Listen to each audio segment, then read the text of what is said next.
just going to click that. Alright, so we are now live and... well, not live, we're recording. Not streaming yet. So if in the far-flung future this ever goes live and sort of archaeologists look at this as the first fumbling attempts of a great media mega empire, please don't hold it against us. Hi, Mum. Indeed. So welcome. This is... how long do you think we've been playing this game now? I had a look at the logs and dug up the date of our first game. How long have we been playing Masks of Nyarlathotep? A year? I think a bit more than a year. Yeah. Just over a year, yeah. So 27th of September 2023 was our first game. Those tentative steps into Peru to uncover the mystery of the Karasiri and the fat-sucking vampires. Spoilers. So it's been going a while. Didn't rate those guys. And so here we are, a year later, just under halfway through the campaign, so probably another year left. So a long way to go still. Halfway through, so about to finish off Egypt and head on to other places. So let's do a quick recap on last week. A couple of things happened. Our friend Ruby left us for a while. She's headed off to school, where she'll practice her reading and her spell casting and no doubt her pickpocketing, and hopefully return to us in later chapters. In the last episode, after the horror that you endured at the Masks of Nyarlathotep, we all visited the Cairo Museum, and you guys confided a little bit in Ali Kafur and Dr. Ali Kafur, and that trust was paid back, and he too shared something with you. Anyone excited about what he shared? I'm excited. You're excited. You and Kirby are excited because you're now spellcasters. Already was a spellcaster before. Yeah, look, you could make smoke come out of your finger, but I think you've taken it up a step or two, right? Oh yeah. So, yes, the last Arabic translation of the Necronomicon, and you guys got to learn a few new things, and Afshin, you got to put that into practice when you got to the Clive Expedition, and you met a bunch of burly guards who were blocking your access to the dig site. You want to tell us a little bit about how you feel about this newfound spellcasting ability Afshin has? I'd say he's pretty astounded. He's pretty amazed that it works, and he's not like... he certainly hasn't grown tired of having people believe his lies. That kind of thing. Is Afshin Like someone who would controlling put this people's newfound power to misuse? Probably. Maybe, but only for a little while. So And then he'd be like, oh, this is probably a bit naughty. Maybe when he's like, I need a cigarette or something, he will give me a cigarette. You give me a bite of that burger. Prima nocta with your burger. Well, not quite that, but eating it. right. Anyway. And you're running with the cult of Bast, the Temple of Bast, and sort of having all of these validations of this, occult world beyond the one that you see. Has this sort of affected your outlook? Are you a little bit more concerned maybe that your heart would weigh a little heavier when your time comes? I think that he is a curious enough fellow that now that he has seen some proof of wild supernatural stuff, for instance, he summoned a catman to beat up a cloud dragon, which was pretty weird, or whatever the hunting horror was. Big, boogeyman. So he was like, well, that's pretty weird, and that saved my life, and it was really great. And he's got a magic sword now that he stole off a dead priest. Correct. and well, if a dead wizard maybe. And all the cat shenanigans. I think he's like it's pretty spooky. Has been other phenomenon that he's experienced? I don't think so. He knows that there's something up with what these guys are onto, and it's pretty believable. They got attacked by cultists in the desert, which wasn't very nice. Indeed. Yeah. So he's on board, and he's curious to see what he can do with it. But he's not really got much direction. He's just sort of seeing what he's doing with it. No, it's what about Perry and Kirby? Have been with us since the beginning. They've had 3 run-ins now with hunting horrors. Lots of stuff has happened since those first few episodes over a year ago. How's this? How do you think this? Just thinking about your specific characters and how you came into this game. How do you think that would? How do you think that would sort of change your outlook or weigh on you, or what insights do you think your characters might have at this point as you embark on yet another high-risk endeavor? It feels like Let's start from the top. Let's hear from Perry and then from Dr. Kirby. Perry's kind of he's very wary of everything now. Had a freak out moment in the temple, if I recall correctly. And I've since kind of been wary of reading books. Not much of a reader, but doesn't trust the vibe that he gets from some of the stuff that we run into. So the books and just strangely the masks that I've tended to keep. I don't know why, but seeing hunting horrors for 3 of them now. There is quite horrified, really, by them. Doesn't really want to run into them again. However, being said that, Perry is a big game hunter, of course. In the backstory, is used to hunting animals, and that's right. Having said that, he's a man of action. Likes to hunt, so as much as the horrors scare the bejesus out of him, he's not wanting to see them again, but he's trying to psych himself up. So, if he can take one out, he'd be pretty chuffed with himself. 3 encounters. He definitely wants to see some action. And no hunting horror trophy yet for the wall. No. I don't know how that's going to go, having a hunting horror trophy on the wall. Hey, you would explain that to guests at my home, but... Pride of place above the bar, conversation piece.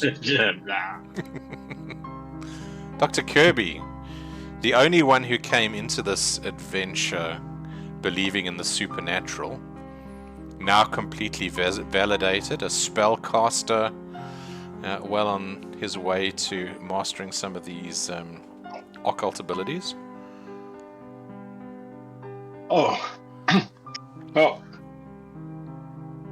That's validated is a good word.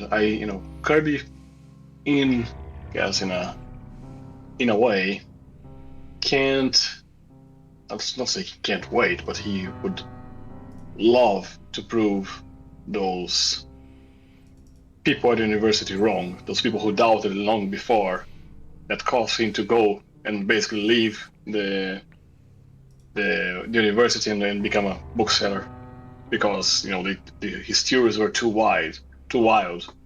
He knows what he saw in Africa, and seeing things, the chantings and the rhythms, and seeing that they are actually true, it's rewarding itself, but also scares him at the same time. So because at some point, are you going to do sort of a big reveal? All the people who didn't believe you're going to finally show them?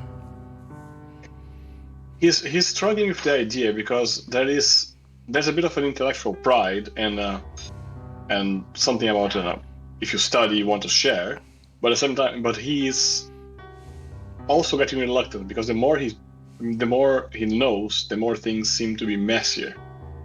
And what he's feeling at the moment is a bit of it's like the quicksand thing. Like you move, and you don't get anywhere. Seems like if things are still moving, we can never get ahead. So we learn. We thwarted the events in England, or so we believe. But still, things are moving along regardless. It's almost like we didn't do anything. Also, he's carrying a little bit of guilt because he lost 2 companions on the way. One of them being a fake doctor he was really trying to save, and he just saw him being torn in half, essentially. And deep down, he doesn't know if he's going to be next. And then, just when you think you're ahead, you go and fumble learning a spell, and you feel a fumble this. With 90, it's so hard, it hurts. Yeah, and something changed. You felt something slip back into the game. Something dark, something you've encountered before. Definitely. So that's he's at this point, I would say he's still in denial. Yeah. He has something, but until he has something that proves it, or something else happens, he's still, it was basically yesterday, right? In game time. Yeah. So he knows something, but he will initially try to brush it off until he gets serious about it, because so you haven't shared this feeling with the others? No, definitely not. All right. I mean, it is mind warping, bending things already. So. All right. So let's see what happens with that. All right. So you got to speak to Dr. Henry Clive, the expedition leader. You barged into his tent, which put him off guard a little bit. He was quite dismissive of you, wanted you to leave, did not give you a lot of information about the mummy or the dig, validated a couple of things maybe you'd heard from Kafur. You also met Martin Winfield, who is his number 1 on this dig, a lean, tall, smug-looking man with a cruel face, who sort of barged in and demanded you leave. We're going to back things up a little bit from last time, because also in the room is our drunken archaeologist, Jan Willem van Oevelen, who is desperate to get back into the good books of this group of people. He was, as you remember, released from his duties as an archaeologist. Kirby, you suspect it's probably because he's not a very good archaeologist, but he's desperate to prove himself, prove his worth. He's got no recollection of what happened with Bast. That's been taken from him. However, he's keen to do a series of introductions. So we'll pick up there with Dr. Henry being quite dismissive of seeing this ruddy-faced individual in the tent again. But Martin Winfield is not happy to see him at all. And if you remember, there was a link between Martin sending him on the Merry Goose Chase to the Temple of Bast. And so Martin is like, what are you doing here? And Jan Willem is obsequious, and he's like, "Oh, these gentlemen, they want to learn about the dig. They're renowned archaeologists." He's pointing to you, Kirby. I said, we could have a conversation. They've got interesting information and theories they want to share with you. Winfield's not having any of it. I'm going to give everyone an opportunity, maybe to think about how they might tackle a problem, maybe give a slightly different take on sort of where we left it last time. What is everyone thinking? You're kind of in this really awkward social situation where you weren't introduced properly. The spell, saw you propelled into this tent. and people are sort of on their back foot. Does anyone want to kind of pick up with maybe trying something different? Well,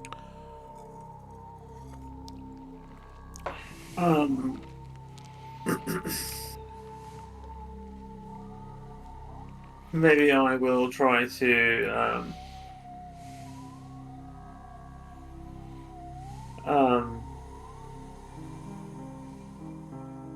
dominate Mun to get him to introduce us, introduce himself. Who are you going to try and dominate? Is it Martin? Martin Winterfield? Yeah. You can certainly try. So why don't you pull up your spell and give a quick read on exactly sort of what the mechanics are, and we can see if that would work. Bends the will of the target to that of the caster. For the spell to take effect, the caster must succeed in an opposed power roll with the target. If successful, the target obeys the commands of the caster without exception until the next combat round concludes. Alright, so remember, a spell is also going to have some kind of a verbal component.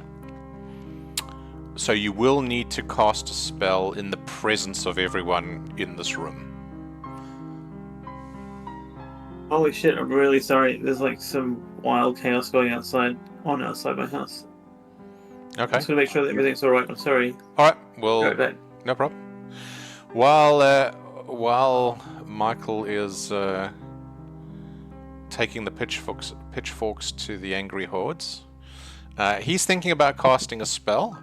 There are some potential repercussions about doing that. What else? What is everyone else thinking?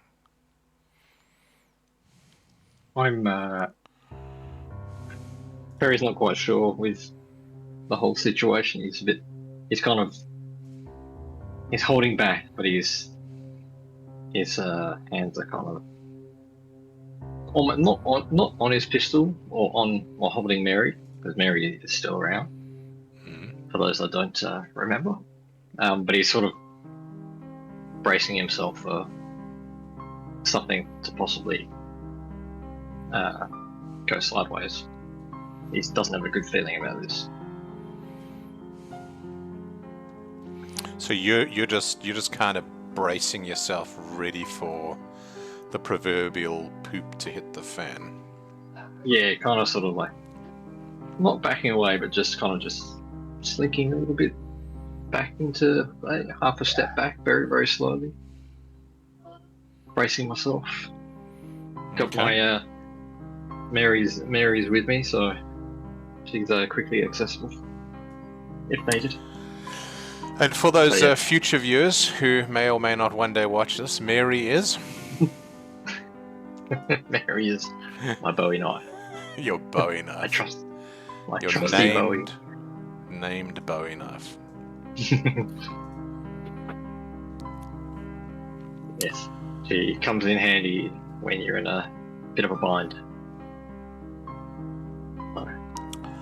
All right. Tiago, Kirby. Kirby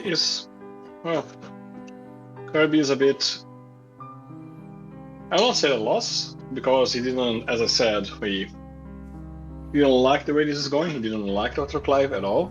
He understands people, normally you don't barge into a dig, especially if you're doing discovery, but he's torn in between showing what he knows, showing his credentials effectively, and being recognized. So it's more, he has to basically say a lot and not show for it. So it's kind of complicated, because if I all of a sudden appear like this amazing archaeologist of, not say renown, but maybe even disgrace in the field, I could have been known a little bit, not in the same degree, but they could easily tie it back to, if he's involved with a certain cult going back in England, he could easily tie two and two together. Mm-hmm. So I'm already under false pretense. So it is a bit of a complicated approach for Kirby.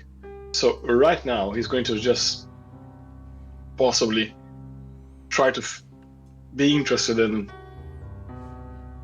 congeniality, I guess, is going to be the play. It's not a good play, but he's going to try to show like, oh, that's nice, I'm trying to do my best and things like that, and see if you might break this guy, or maybe get this other guy to trust us up to a point, because things don't add up, specifically as we discussed that the cruel guy who sent the drunken Dutchman So Winfield, yeah. Stray, yes, was, I would say, clearly trying to get rid of him or something, because if it is indeed a great find, why wouldn't he do so himself? All right. So two of you are doing a sort of a wait and see. Perry, you're doing a. I've got a feeling things are going to go south. Afshin, are you going to go ahead and cast the spell? Remember, it is going to be an incantation, and then you need So it to won't be tell. subtle at all. It won't be subtle at all. You will need to cast it, and then you will need to tell Winfield to do something. So your best Okay. bet would be to get him alone. Otherwise, you'd be literally doing it in front of everyone.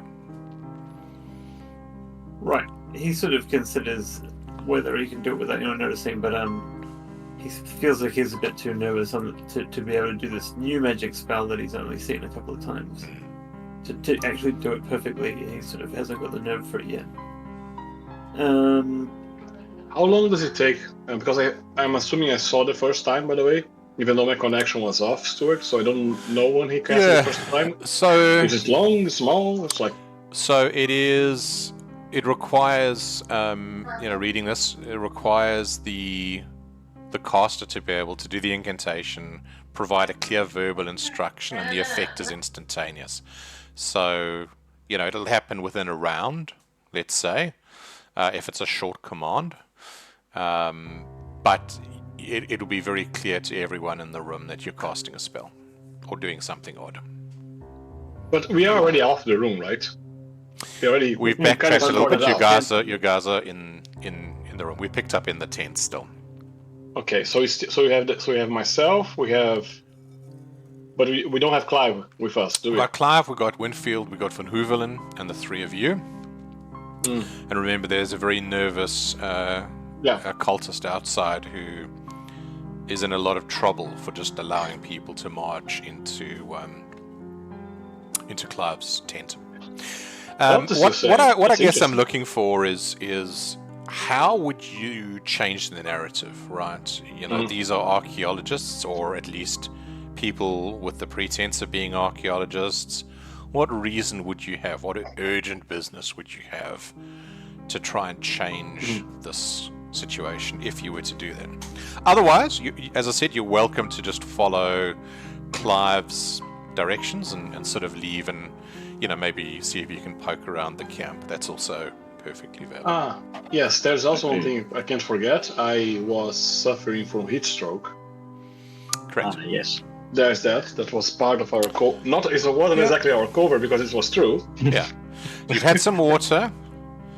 I succeeded a check, so the next one I actually can get an advantage when I do the next one to see if it's not permanent. But I'm still not operating 100%. No. There's that. No, you're not. Can I try and they don't seem to recognize Kirby, right? They just see him as some old. Yeah, they don't recognize you. They do recognize Van Hoevelen and you're very curious as to what he's doing back. Winfield in particular looks not happy to see him, but clearly doesn't want to say too much in front of people he doesn't know, and so I think that if Shinna's going to try to be the wingman and might try to just introduce and say Kirby, this guy is a great sage who knows a lot. We only seek like-minded individuals who fuck it. Whoops. He's like, he's like one of you. He's a learned man. You do not give him hospitality.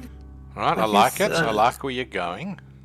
Yeah. You're trying Fine, to fast talk maybe. up Kirby a little bit as a scholar. How are you not Yeah, like respecting why, the scholar? why are you guys being so rude to this guy? He's a wise teacher who's come from he's come from he's come across the sea. I like it. I like it. Yeah. I'll He's say, traveled a long way. give me. Or am I doing your cover? Do I even know who? I don't even think I know you as Kirby. I know you as You know he's an You're archaeologist. You know him by the pseudonym that he's traveling under. Yeah, I don't think we agreed if we shared everything. I think we actually might on last game decided we shared everything to make it playable. I think he probably Yeah. just still calls you Habibi, and that's it. Oh, Or Regardless of who you are. Algernon, yeah. And he calls Yeah. Perry Yeah. Tom, but yeah. Yeah. But for the sake of sort of playability, let's say that you've given everything you've been through here in Egypt, maybe you've earned a modicum of trust and have been sort of let into the inner circle. All right, so why doesn't Afshin give me a fast talk? Let's see how Oh successful. boy, here we Let's go, see how baby. successful he is in talking up Kirby. So, whereabouts is Kirby from again? Like, where's his hometown? Kirby? Are you on Yeah, mute? I believe it was the UK, from memory. Oh, yes. And he was a guest lecturer in the US. Something those lines. Yeah. Yeah, I never, can be that I never decided where I was from. I would just say that I was. A urine. Yeah, it's one thing for real. Is we never drew this. All right, make a No, decision no, now. Where are you from? Yeah. Where's your hometown? Where do you call home? I'm going to have to stay the US because otherwise I would have to play differently in the UK because I would be more local in a Got way. it. I once So let's say Yeah. Massachusetts. Got it. I once knew a man from Nantucket. Yada yada. Oh, wow. Extreme Wait. success. I might spend that 5 luck. I've only got 17, but I might do it. To can fast do talk luck the rolls. shit out of these two old Yeah, adventurers. yeah. You've paid enough attention to maybe some of what Kirby's been doing to really talk him up. There are And I'll things. also stroke work their egos too by saying, like, the wise dudes, you guys Hey. should be hanging out. I think that's a role you even convinced me. So, at the end of My friend this, here is a real doctor.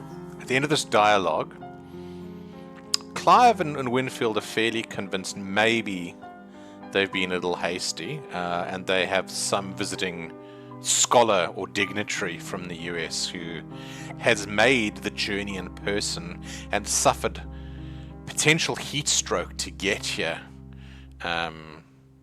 to be part of this dig, maybe to see what's going on. Kirby, what do you think? Thinking about Kirby, what might you talk up as your sort of credentials or things you're interested in? Is it the mummy that went missing, perhaps? Are you sort of a scholar on the trail of information? What angle do you want to take? I'm going to go with the original angle, which was similar to Professor Variation. Basically, I was on leisure for a time and then saw the news of an actual archaeological find taking place, something that hasn't happened in years, for a good while, an actual mummy, and the fact that it disappeared, they've left me consternated and feeling like I want to help whatever happened here and share a bit of my expertise or see what I can do to this day because it was an amazing find, so to speak. But that was my motivation to break away from my vacation and pleasure seeking of learning Egypt to actually and maybe I'm needing here. So it was more like a call. I like it. And so let's say that Clive is intrigued to hear what you have to say, and is probably also a little curious as to what information you're interested in. And he'll invite you. There are 2 chairs on the other side of his desk, and Kirby, he'll invite you to sit and rest. He sort of waves, one of the little attendants over to sort of bring the water. The water you were given initially was just, water that had been in a jug, but you're given some much nicer refreshments as you sit. And he'll turn to Winfield and say, "Why don't you give our friends here a look around the dig?" And at that, you can see Van Hooveland's eyes light up. He's so happy to, like maybe he's going to be back, and he's super excited. Winfield will draw the tent flap aside and gesture to you and Perry, Shin and Perry, to come with him, while Kirby, you stay behind and have a chat to Dr. Clive. All right. So, what do you guys do? You happy to do it? Really quick grab it. Define which guys we're talking about first. Perry, you inclined to go, or you keen to stay and listen? No. I'll go and if they're offering us a tour, cool. Then we'll have a wander. All right. I don't like where it's going, but okay. I have a feeling I'm uneasy about it, but I'll go for a wander. I don't want to. Not every time we split the party do bad things happen. They never ever do. It's always a good thing splitting the party. That's good. All right. So let's say you are led out through the tents. You remember you made a beeline straight for the large tent. You now there is a rudimentary road that sort of runs through camp. And Winfield, leads the way. You can see he's really trying to brush Van Hooveland off, and Van Hooveland's doing his best to be all, can I help? How's James doing, and Agatha, and he's really trying to busy himself. As you pass a bunch of the tents, you see that there is very much a central group of tents that are a lot more, well appointed, nice tents, large tents, and then sort of further down the hill there are a bunch of smaller tents which might be for some of the support staff for the dig. Down below you can see, it looks like, to your untrained eye, Perry, not being an archaeologist, just like any other dig you've maybe seen or read about. They're all sort of stones being surfaced. Workers are in abundance, sort of crawling over and sort of excavating and laying out lines and bits of string and stuff to mark and demarcate parts of the dig. You see in one area there appears to be sort of a bunch of wooden struts that are being assembled, some kind of lifting mechanism and ropes maybe to lift some stone. The workers will give you a wide berth. They don't seem to want to come near you. You detect maybe they're a bit afraid of sort of Winfield being there. And as you walk, he turns to you, Perry. It's a little bit dismissive of Shin for whatever reason, but he's like, tell me, where have you come from, and how do you come to accompany your friend? Just racist thing in the comment. Well, we've been travelling together on and off together for some time. Travelling the world. I like to seek out fame and fortune. Not too educated on the archaeology front, but I originally hail from Canada. Born Canada? there, but raised in the US. Oh, what? And if you're not into the archaeological side of things, what brings you to the middle of a dig in the middle of nowhere, Egypt? It's a long way to... Long way from Some here, would anyway. say, I think, what's the word for it? Some would say it's wanderlust. I can't sit still. I gotta travel. I gotta see everything. And I have this unusual fascination of the things that I see on my travels, and it's the vastness of all these sorts of digs and wonderful finds that my companions come across. And I like a bit of adventure as well. So Your companions make a habit of traveling around and finding interesting things. What? Give me an example. Where have you been recently? not so much of a habit. I come from London, just visiting some friends. But I don't take too much interest in what they find. I found this lovely scarf though, back in the main town. It's quite a find, I thought. But no, they don't. As far as I'm aware, they don't do much of the treasure hunting as you would. But you have found you found interesting things. You said like. Yeah. Well, yeah. I'm an archaeologist myself, so I make it my living. But I'm certainly keen to hear other people's stories. Yeah, peculiar looking vases and pots and knives and things like that. Nothing I would so write home about, so to speak. Jan Willem at this point starts kind of trying to tell everyone about things he's found, and you can see this flash of like anger come over, and he like snaps at him, and he's like, "Can you just stay out of it?" And he turns back to you. "I apologize."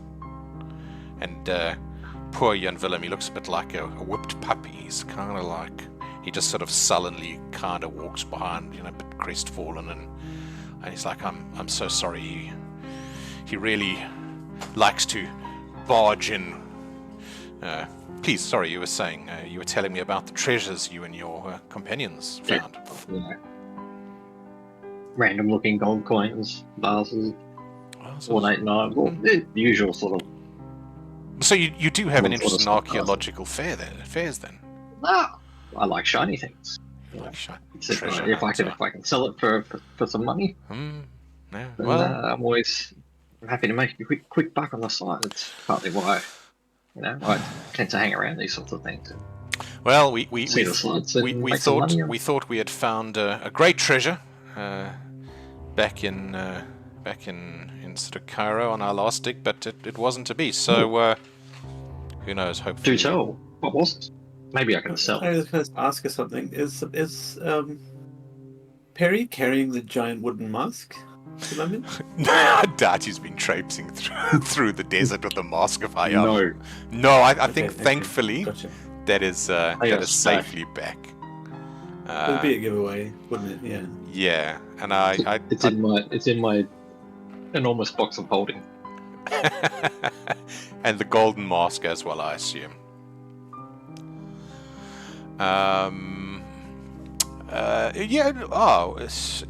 It's just a strange occurrence. We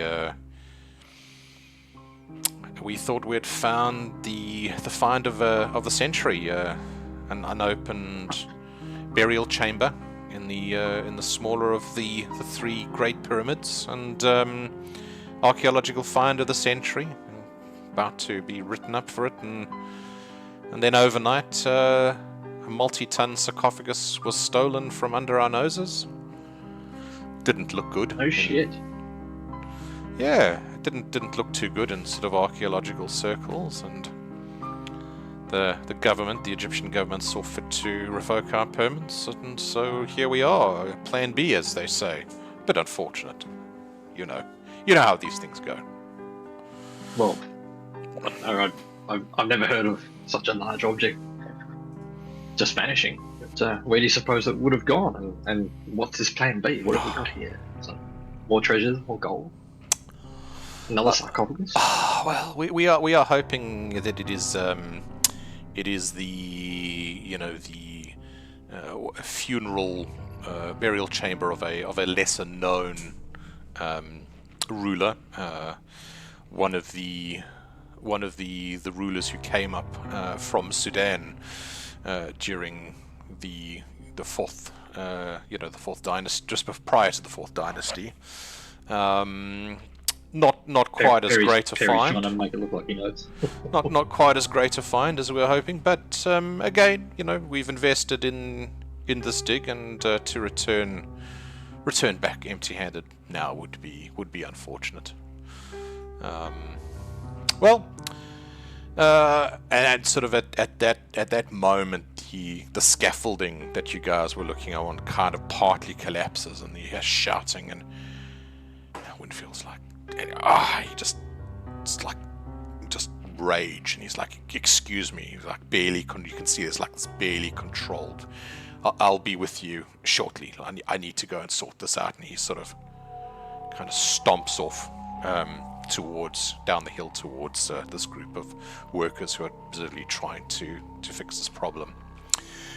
So where you are, you're still in the group of some of the larger tents. There's movement. It's sort of the heat of the day, Kirby, you realize. So a lot of the tent flaps are ajar, but there's not a lot of people moving around. And you're free to take maybe a little bit of a look around. Jan Willem is still sulking, but he might have some ideas. Let's go back to our friend Kirby, who's sitting enjoying some refreshments with Dr. Clive. Clive has gone as the disgruntled, annoyed leader of this group.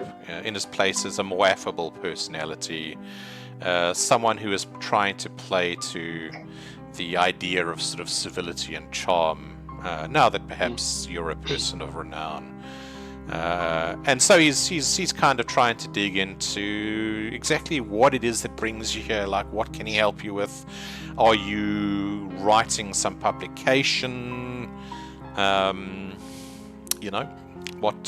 What brings a person of such renown and esteem to the camp? I'll just play basically what I said again. So let's play it off. I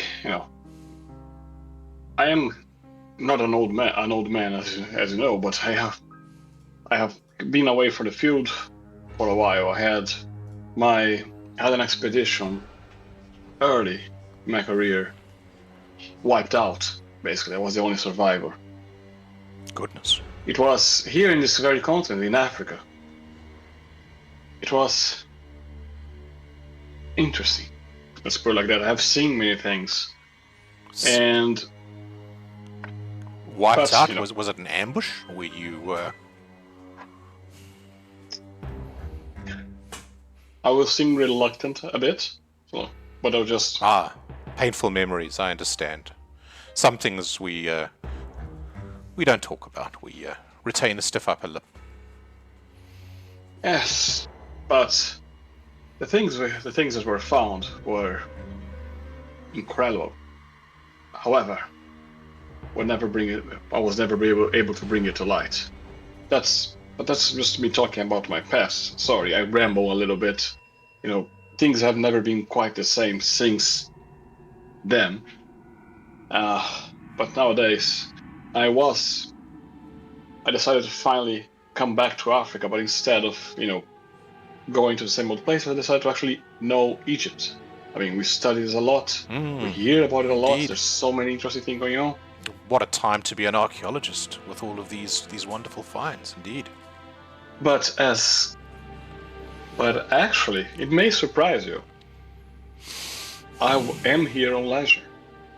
I'm here to actually see Cairo, see the places, see the sights, just like a tourist. I mean, with a keener eye, of course, but I wanted to see it, before, I get wrapped up in academia again, and you know how hard it is to organize a find or a dig or get somewhere else, even, with the bigger universities. There's funding, there is investors and all these things, and I sincerely don't want to deal with them. So I prefer to actually just enjoy for a change. If you don't mind me asking, I mean, I understand the bureaucracy can be somewhat enormous, but Who typically funds your digs, Dr. Kirby? Well, you're probably not going on. You're Dr. Ferguson. Oh, it was just most of my digs went funded through the university, basically. We never had actually true big digs, and that's. Which university would that be? Oh,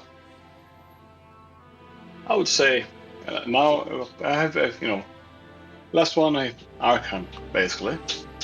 Miskatonic? Yeah. Yes. I'm familiar with it. I know. I would expect Not to be. known for the archaeology, though.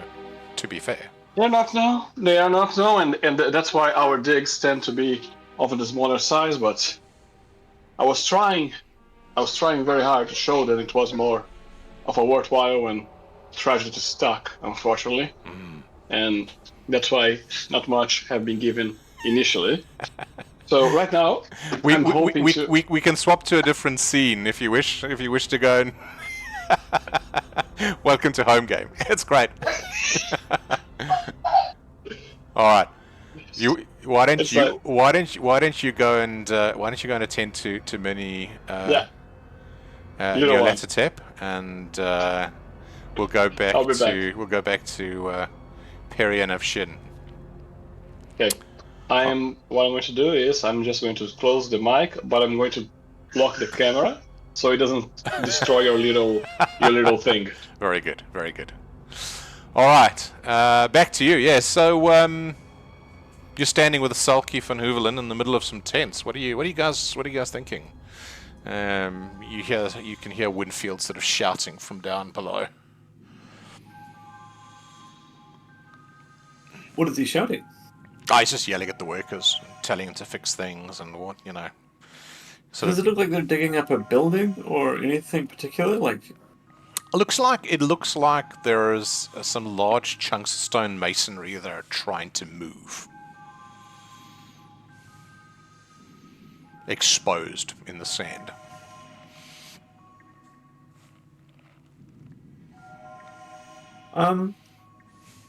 Is there like a way that I can roll like heebie-jeebies roll? Like, do I get a weird vibe from this place? Is that a thing in this game? Like attunement or something? We go like, where are we? What is this place? Not really. I mean, if you were investigating something mythos related, there are rolls you could make. But there's not like writing or hieroglyphs anywhere nearby that I could sort of try and figure out. Not where you are now. No. Not where you are now. Okay. I will have no idea anyway.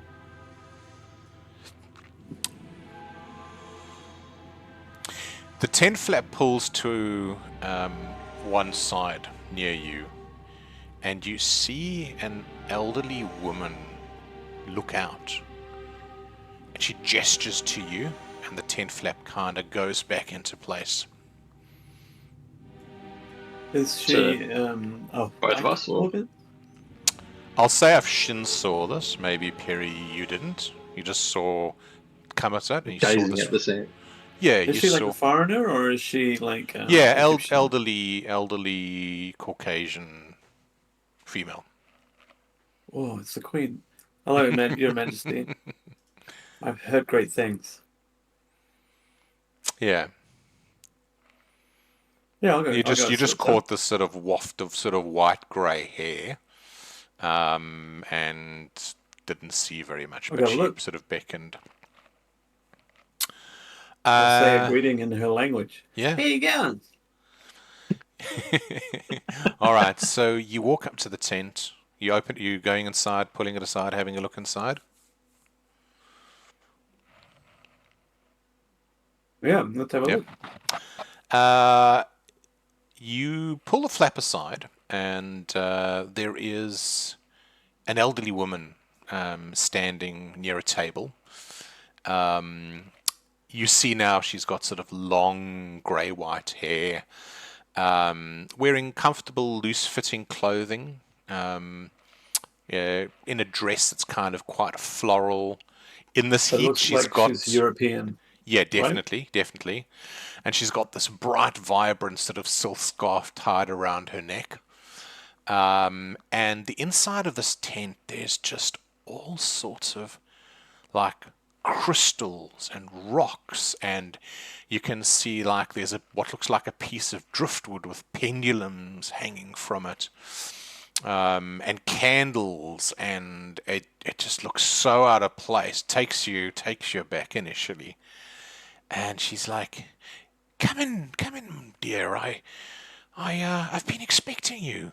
Bring your friends." Yeah, I look out the tent, and Boss Man's gone down the hole. Yeah, And he's it's gone. just the bros hanging out. Mm. Come inside, have a cup. Just put the kettle on. Yeah, no, definitely. If there's tea to be had, she's already prepared it because she's Yeah, expecting dude. you. I'd have to- Perry doesn't think twice and just strolls on in. Bit of Oh, shade, bit of tea. wonderful, wonderful. Take a seat. And she sort of bustles around you.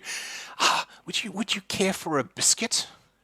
Oh, yes, please, madam. Oh, biscuits. And she bustles off and she brings back like a plate with some biscuits. And in place of a chair, she's got, those like, they're almost like Roman stools, those cross stools with the sort of the comfortable leather between. She's got one of those ornamental things, and she sort of sits down and sort of arranges her dress and her scarf and her shawl. And she's like, Jan Willem, I didn't expect to see you back.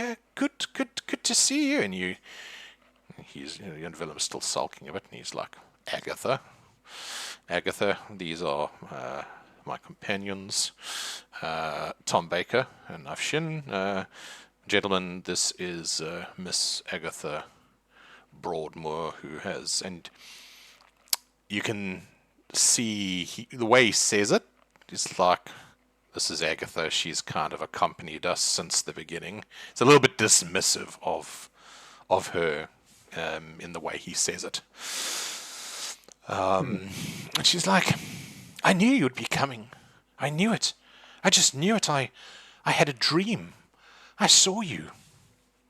Very dangerous time to be poking around. What? Well, that's weird. And then you see sort of Jan Willem roll his eyes and he goes, she thinks she's a psychic. She does readings for her, if you ask, but he sort of mutters under his breath, don't put too much credence in it. Perry kind of just chuckles under his drinking his tea. You've come. Yeah, all right. I shouldn't take the bait. Come. You do seem like a smart lady to me, Your Majesty. Even smarter than they said. Your Majesty. You're in touch with the land. What do the spirits here say? Oh, the spirits tell me is great danger about. Great danger. You've come about the mummy, haven't you? That's what they tell me. I kind of. Tell me about the mummy. Yeah. Oh, you poor dears. You carry an air of sadness about you.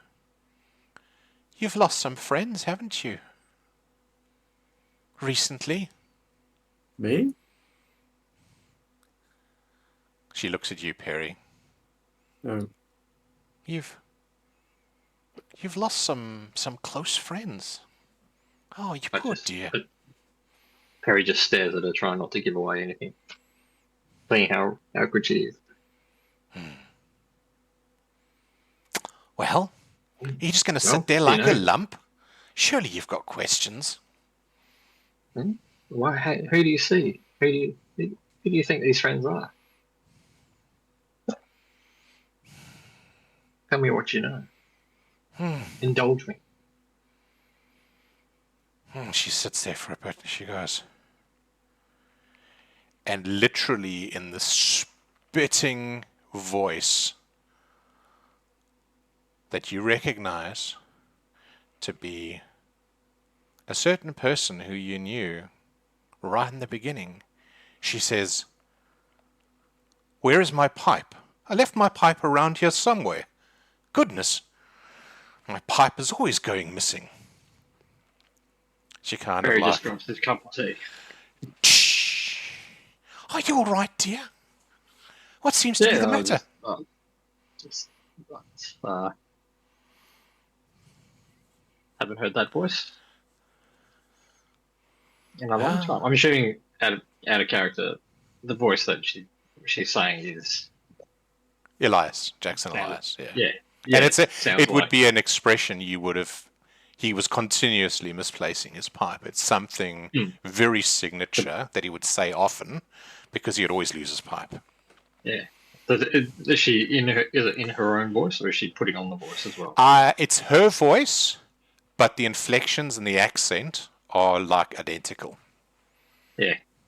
Perry definitely drops his cup of tea. It's just in like, oh, what the? Oh, your friends are close by, dear. They watch over you. They know the danger you're in, and are guiding you where they can. What danger?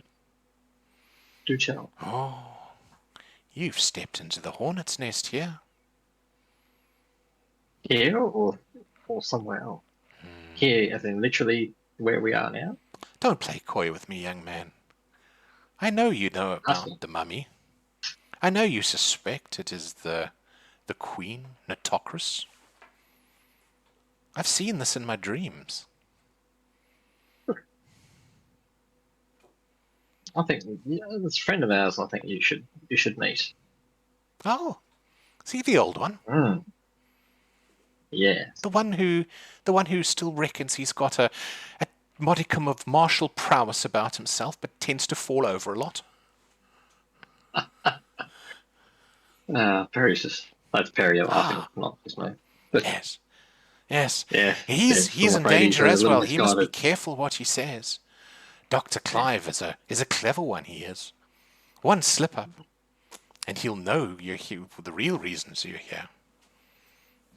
Is that so? It is, dear. It is. Maybe we should hurry along and have a quick chat to our old friend. There's someone I want you to meet first. Come with me. And she sort of stands up and gathers her clothes around her. And she leads you out to an adjacent tent. She pulls the flap aside and ushers you into the tent.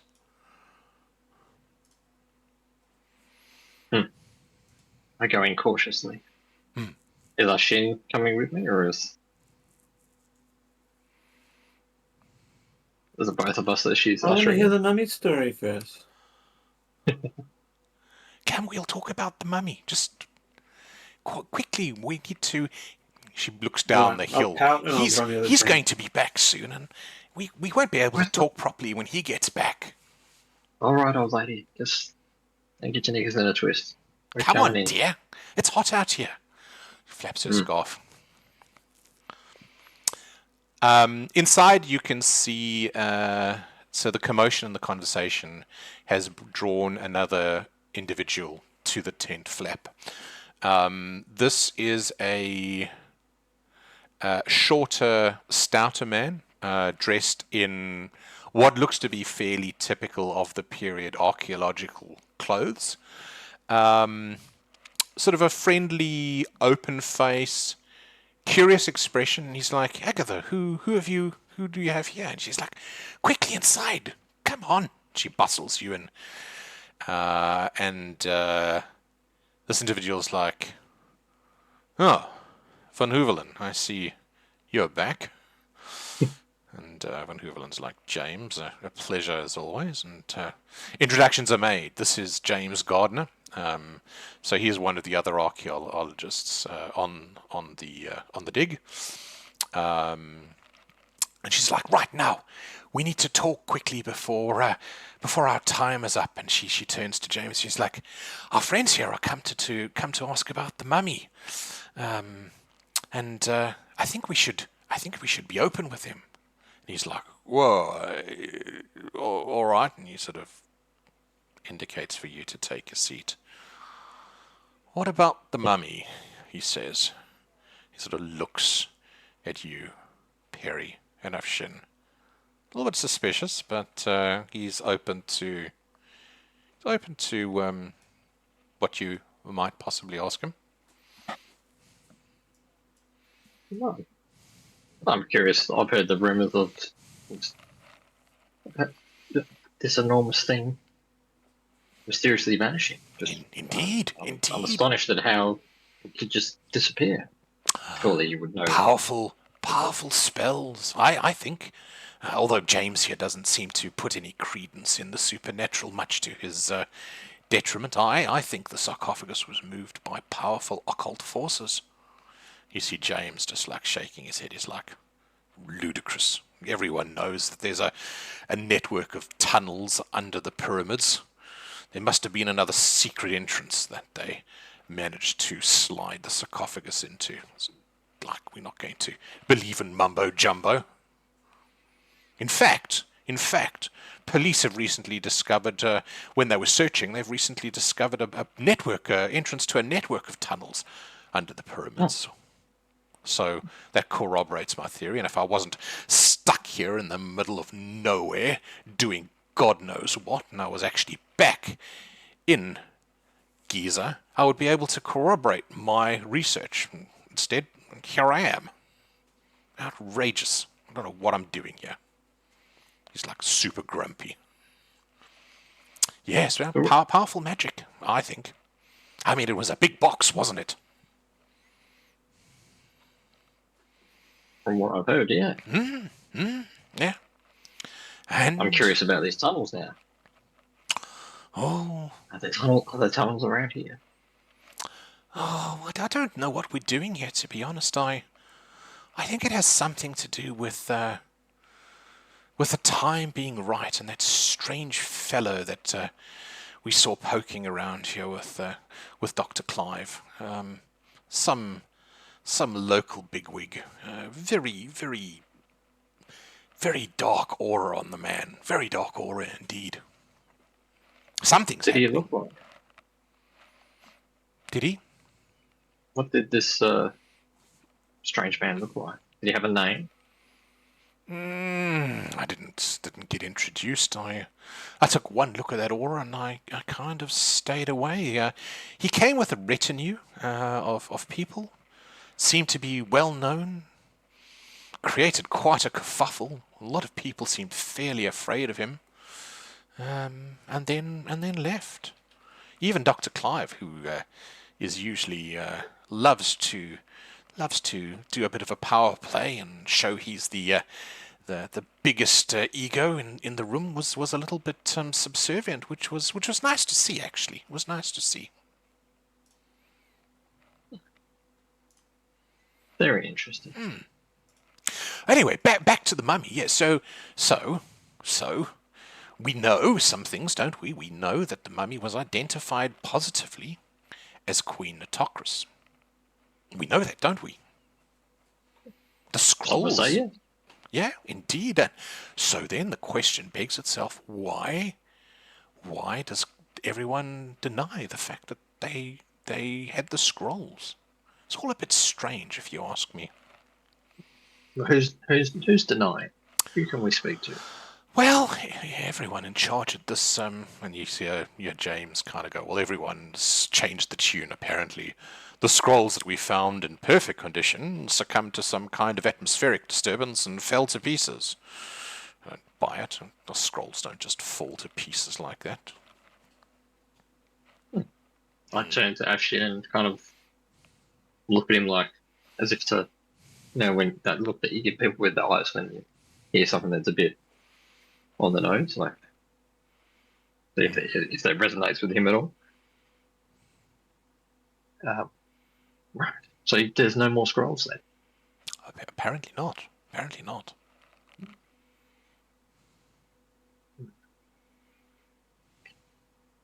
And what is currently going on in the dig outside? Some sort of big kerfuffle, something fell and everyone's hurrying around. What have you found down there? What are you digging out? Well, not entirely. She turns to James. I'm not entirely sure. Not entirely sure why we're here, to be honest. And James is like, oh, it's a bloody waste of time if you ask me. There's no reason we had to leave Giza.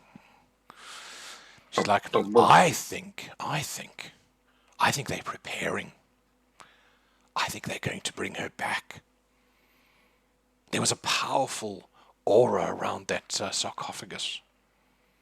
There was something desperate to come back into our waking world. I think they're going to bring her back. When do you think this could happen? Well, I've done some calculations, and I've done some, and they consult me quite a lot on these matters about, like, when would be the right time to do such a arcane ritual. There's a lot of it's rather out of my depth, but it seems to me that when the moon is at its lowest ebb would be the right time to perform a ritual of this magnitude. Provided, of course, you had the body, which they do, and I had dreams about some strange items. They do have the body. And there was Which item? There was a man, an old man, and he was chopping at something with a beautiful silver sword, and in a room full of smoke. It was such a strange dream. I can't quite put the pieces together.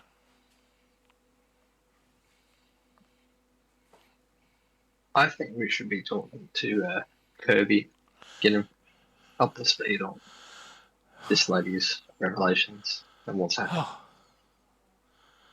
And suddenly she like jerks, and she like tears begin to roll down her eyes, her face, and she's like, "Oh, Mary. Oh, Mary, you weren't supposed to die. It was supposed to be the start of our family, Mary." And she just like starts weeping. Who's Mary? What are you on about? You remember someone in your party used to be married to Mary, and someone's wife died in childbirth. Dr. Dibden. Yeah, I don't know anything about that. It's in your notes. I'm action. Exactly. But the others would no know. one said The others anything would about him. I don't know Scott. Yeah.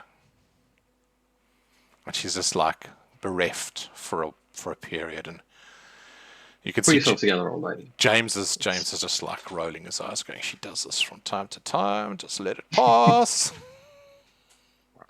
And then she's right as try rain. and do it? Well, can I have a So the new moon would be.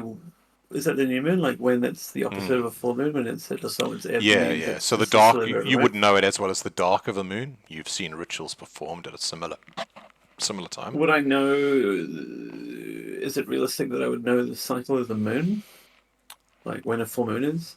You tell me. Then? Would that be something of Shin would know, pay attention to? Probably. Like what nights to go out breaking into people's houses are the nights with no full moon. I like it. If you were into that kind of thing. You've convinced me that as a thief, you'd want to know when the dark times are. Me. I'm not a thief. I'm an adventurer. Thank you very much. An adventurer who likes pretty things. Fair. Sometimes I like other people's things more than they like them. Indeed. So I take them. Indeed. And the world's all about sharing. You would know that it's imminent, like within the next day or so. Oh, dang. It is soon. Can I dominate James? Tell me this more. Lady doesn't seem like she's in the right frame of mind to really see this. I'm going to be like, where is the money? So you're going to cast. Tell me where this money. You're going to cast the spell. Yeah. All right. So it has a sanity point and magic point cost. So do that, and then give me a power roll. Oops, I did the wrong thing. Sanity is 82? No, I did it again. 82. Magic is 15. Do a power roll. Sim salabim. So you got a regular success. Let's have a Correct. look at. Let's have a look what. Tell me of the mummy.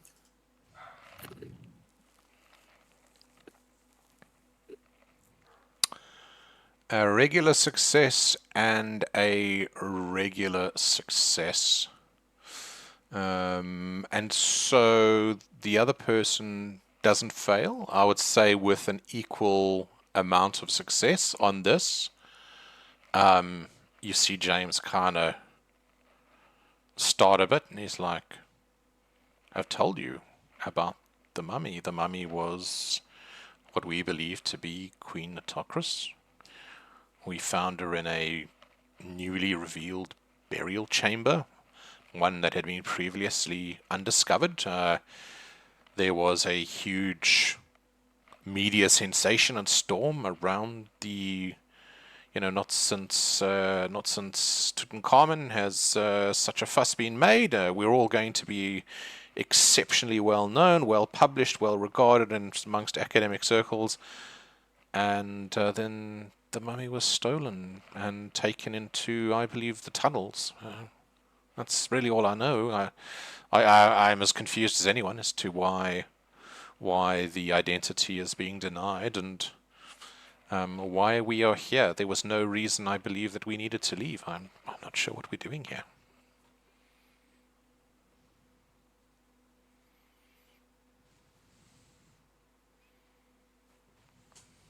Cool, I'll play it cool. Hmm. I didn't just try and dominate his mind. Okay. And sort of, I'll bode and like pull at my mustachios or something like that. Brood. Before we go back to Kirby, Agatha leans forward and she's recovered now, and she's like, I am a little worried. I do think that my life and that of Dr. Gardner here are in danger. We are officially part of this expedition, and I feel I need to see this through. For if there is actually resurrection going to happen, it could spell disaster for the people of Egypt. But I do worry. I do think that we are in terrible danger. I cannot shake the feeling. Do you have the same feeling, Tom? Do you feel you're in danger? Constantly. Yes, you've seen a lot. And let's flash back to Dr. Clive talking to Kirby back in the big tent. You were telling me about previous digs you've been on. As an academic of Egyptian science and history, I'm most fascinated. What was the last dig you on, Dr. Kirby? Dr. Algernon. Algernon. So what I'm going to do for reference, I gave him false information, Stuart. Mm-hmm. Just so you know, possibly because Kirby was actually in Harvard. Okay. Yeah. So just for reference, I'm trying to put something that will require him time to figure out if it's wrong or right, hypothetically. Mm-hmm. Just for reference. I will share that, but the story in Africa. I'll start sharing details. It's going to be the last major one, so I'm going to share details of what happened, what we found, roughly in the heart, the jungle, the rhythm. So you're going to be fairly open. You're going to be fairly open with him about. Yes, because he can't trace back necessarily because it was never published. Mm-hmm. So I can trace details to entice his interest and show credentials. Mm-hmm. But I don't want him to tie back to Kirby specifically, so that's why I'm going this long route. So When you I were, believe I have when you were found. telling Oh, him mhm. the incorrect stuff, the stuff to throw him off the scent, do you think that I'm curious to see whether he believes you, and I'm trying to figure out, like, is there a deception type role? It's It's more of a that's the persuade, isn't thing it? in a way, because Mm. I'm not really being deceptive in the sense of I just gave one wrong information that throws everything off. Mm. Because it's my name, but everything else is kind of true. So my name in university. So I'm giving him a true account. Okay. So it can be persuaded in a normal conversation, Mm. hypothetically. Okay. Just give me a roll. Let's see how sort of persuasive you are. Not very much, it seems, Okay. but I'm not. No, you're peppering stuff in here and there. He's still getting to know you. You Mhm. can see he's sort of like holding back a bit. Yeah, That was some years but ago, but recently, where have you come from? Like, uh, what put you to end up in the middle of nowhere? I'm curious. I'm it's curious. not. It's a long way to come. Egypt is not the middle of nowhere. I will disagree on that, but I understand your point. As I said, I came here as a tourist, and I barely intended to remain away from any scholar's pursuits other than seeing the pyramids, seeing the sites, experience things. These things a bit different because I don't know if it's the same with you, Dr. Clive, but what I noticed that we tend to get focused in on our areas of speciality. Egypt is not one of mine, I Mm. have to admit. So I studied Africa as in the other part of the continent for so long, and Egypt is in itself is a field that I thought it was I have to admit I thought it was everything that was to be found was kind of already there. There's so many people, or there were so many digs over the years. So I came here as a tourist, Well, if it's sightseeing and you're if after, Doctor Elganon, I would suggest the newly discovered room, the burial chamber that we found. oh I think you can get access to that now. I think it is open to the public under police jurisdiction, but that would be worth seeing. it is on my list, but Oh, as I said, the reason I ended up here is you actually found something new, and indeed. and as remarkable as it was, you also, pardon my frankness, don't want to say you lost, but you also lost something new. And I figure that despite my better judgment of trying to stay away, so I came to try and offer any services that I can to aid you there if you need it. But looks like you don't. But I felt that if I didn't offer, it No, wouldn't be nothing to be correct on done. my part. I uh, I do I do rue the fact that such a theft occurred, and the very sort of fame and renown that we were looking for as part of this expedition was taken from us. We we seek more humble fare. This over here, there's not a.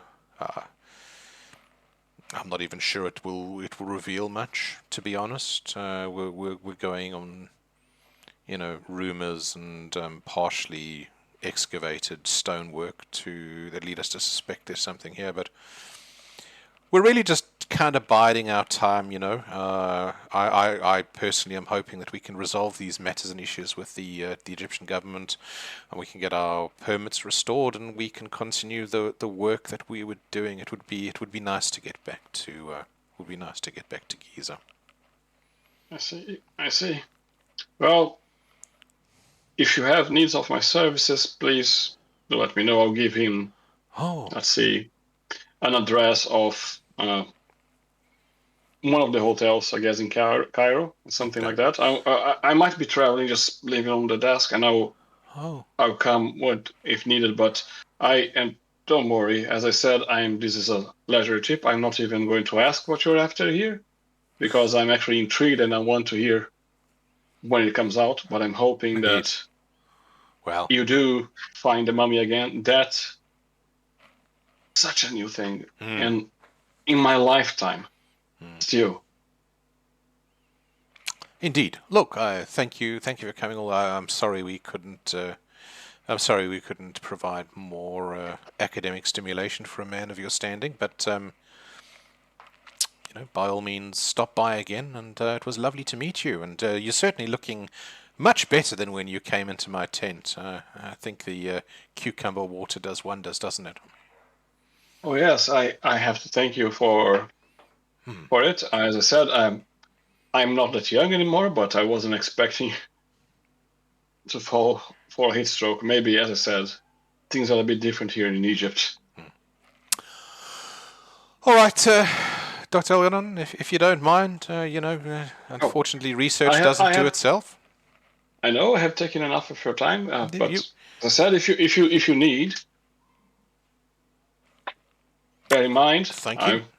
Yes, here, indeed, but- indeed. I think we're okay. We have a number of renowned archaeologists who work for us, not like that buffoon who we let go and who I can't believe is back again. But I think we'll be okay.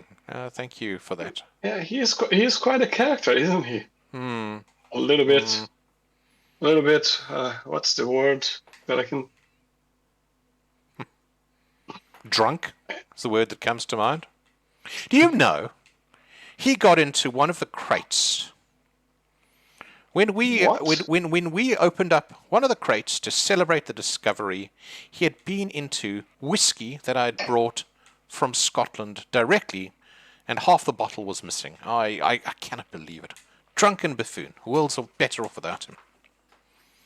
That's so Please, precious. please take him with you when you leave.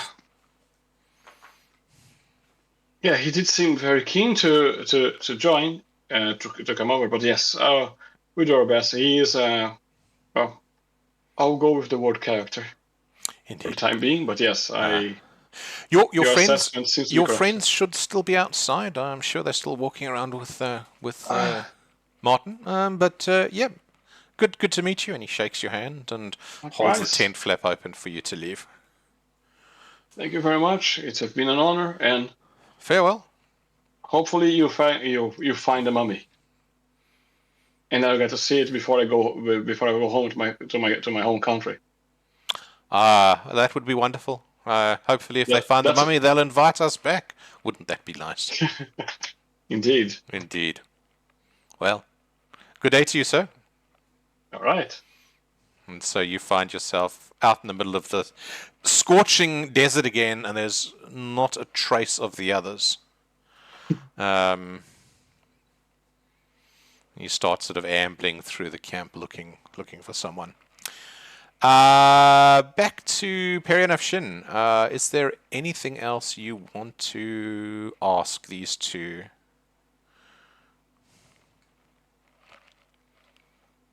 I would like to, Agatha. I don't know. I'd encourage her to come with us to talk to our old man friend and share her thoughts. Our own queen.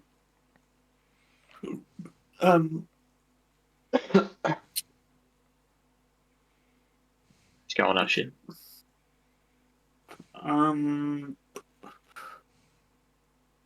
Did I like I did I mishear before? But I thought that the lady, in one of her passions that overtook her, said that the mummy was actually here somewhere.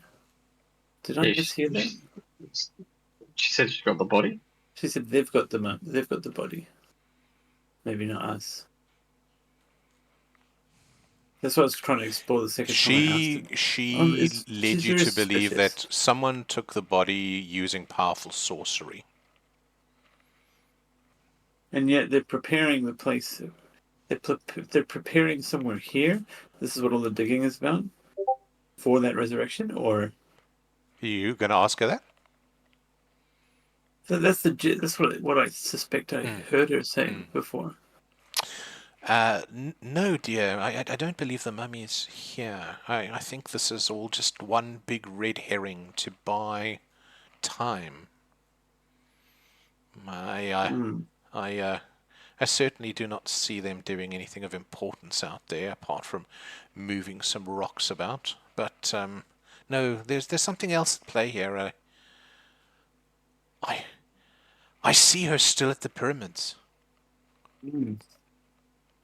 And Duck James is like, yeah, she's taken into the tunnels under the pyramids. I'm sure of it. I think she's still there. You hear Kirby sort of calling out in the distance. Tom, Poke my head out through the flap. Ah, Yeah, I'll just have a look of consternation on You my see face. Thank you for Kirby's- the tea. Thank you for the bickies. oh, It and was a pleasure, Your Majesty. oh, thank you. I'm no royalty. That's so funny. And dear, I would love to leave this place, but my dice have been rolled, so to speak. I have a part to play in this. I'm not sure what that part is, but I need to see it through. I hope you understand and are not too disappointed I can't come with you. It would be pretty weird. Yeah, well, wasn't suggesting she'd come with us, but just Crash their party and steal their women. Would be not cool. just to have another chat to our old man. Kirby, you're intercepted by a ruddy-faced Martin Winfield who looks none too pleased. He's like, where is everyone?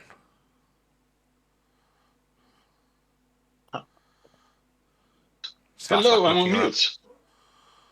It's like, oh, hello, Mr. Wingfield, I believe.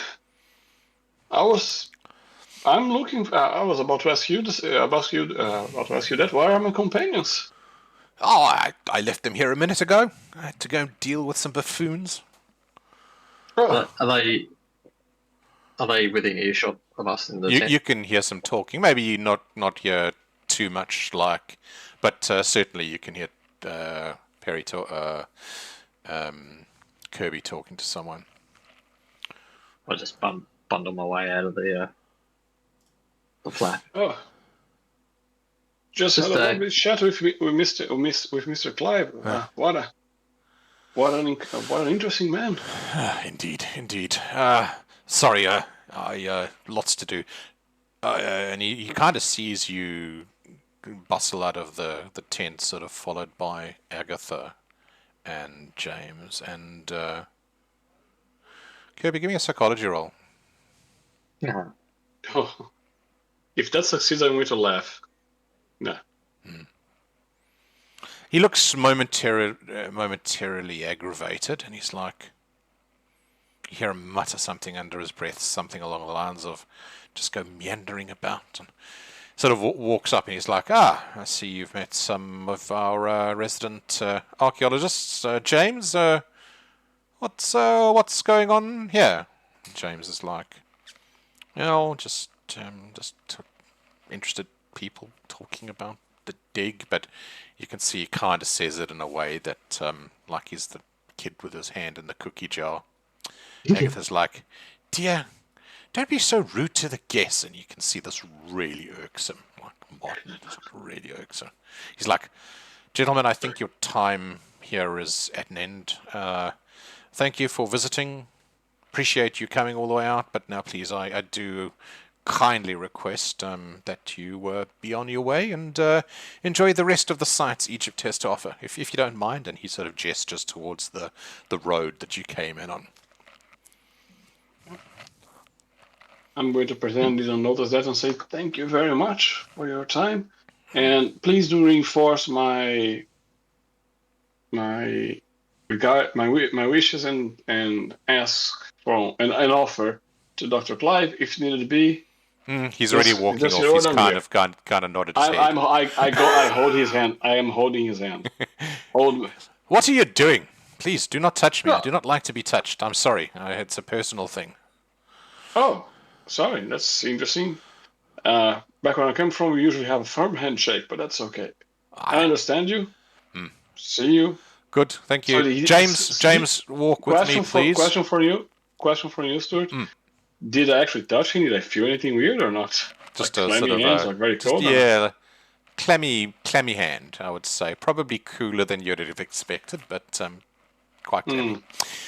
He's like, James, walk with me. And you see James is like, oh, crap. And he sort of falls in beside Winfield, and they sort of walk back up towards Clive Henry's tent. And Agatha's like, you best be going now, dears. Yeah. Oh, and you are? Apologies.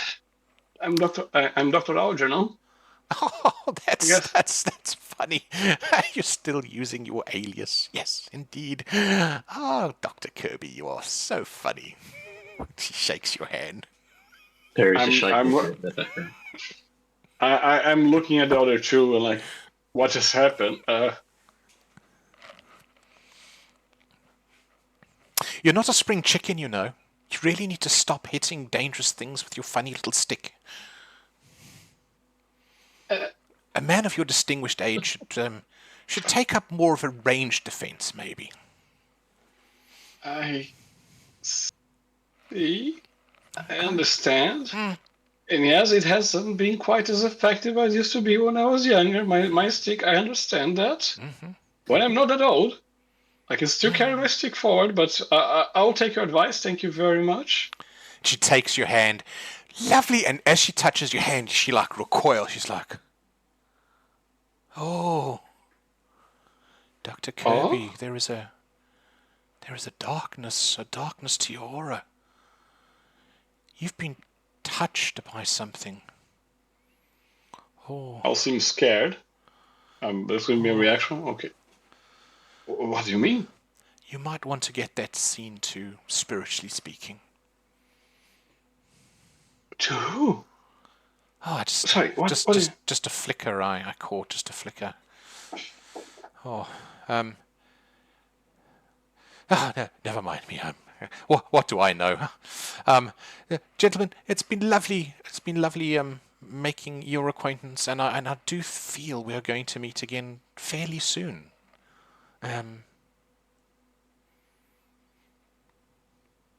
All right, thank you for the Vicky. Dr. Kirby, I feel you need to look to the darkness. I don't know what that means. Huh. I will. Thank you. It's quite all right, dear. I'm sorry I couldn't give you any biscuits like the others. There's a special recipe that I brought that's been handed down to me, and yeah. But good day, gentlemen. Goodbye. You best be going now. Time is running out. TikTok. Okay. So I guess we move out, and I will use the time to ask when you're out of earshot, like, what the fuck?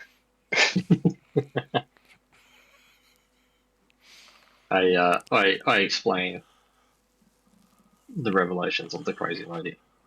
Remember that I actually lost the revelations of the crazy lady because I was taking care of little Sauron over there. So, but I can take in writing, so it doesn't take much of timing for the future archaeologists of Stuhl's recording to go over this again.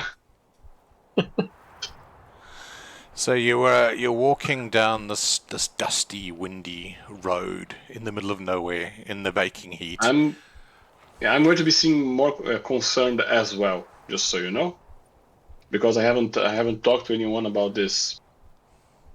I'm in denial about this thing that might have happened. I don't know what it is. She felt something there. It is probably a half-hour walk back down to the river to where you left your boat. The road is more of a track sort of between the dunes. The last thing you notice as you pass out of the sort of the boom gates that are across the road is you look back up towards the tents and you see three figures standing watching you depart. The silhouettes are fairly clear. It looks to be, you think, Dr. Clive Henry, Martin Winfield, and James Gardner sort of standing up on a ridge, kind of watching you walk away. I'm pretending I'm going to be leaning on the fragile thing, even though I'm not that old, but more like leaning on my cane, with the heat stroke, trying to get the others to assist. So just to Yeah, make you're it clear. playing it up. The wind starts to pick up. So first a gust. It's blowing sort of stinging sand against you. Out of nowhere, blue skies, but this wind picks up. And not more than 20 paces in, it has become a veritable torrent. Sand is just blowing in your eyes. You have to pull your shirts up to kind of protect your face from the stinging sand. The road in front of you is literally all but obscured as the wind and the sand just pelt you from all angles. It's the weirdest thing because it's not associated with sort of dark clouds and things that you'd expect from a traditional sandstorm, but like this wind has come out of nowhere and it is absolutely hammering you, and you're kind of getting turned around a bit. Is the road this way, or is that... You can't quite be sure.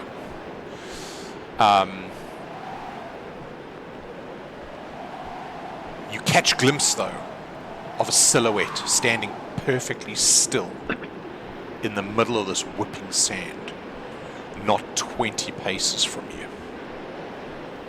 Doesn't appear to be moving. The three of you huddle with your clothes pulled up against the stinging wind, and the figure just appears to be standing dead still. Can I walk towards it, please? Struggle to walk You towards can after a tea break. Let's take a quick break here and come Okay. back. And then you can tell Remember, me. don't turn off your camera because it breaks up still zero. Watch this. Leave the cameras on, but watch this. it. Da, da, da, da, da.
back.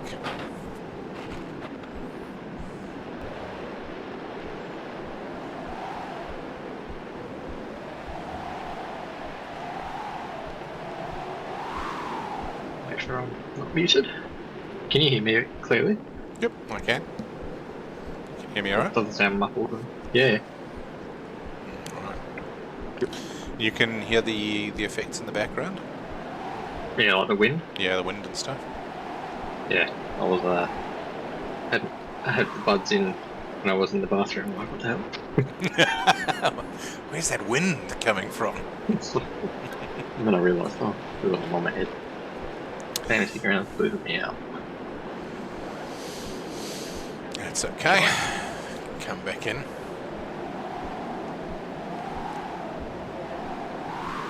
Hey, been a busy boy, Mr. Forsyth. It's working alright. Got quite the professional looking setup there with the running their windows. It's all initial tentative steps. But the interface, the OBS interface is making a lot more sense to me.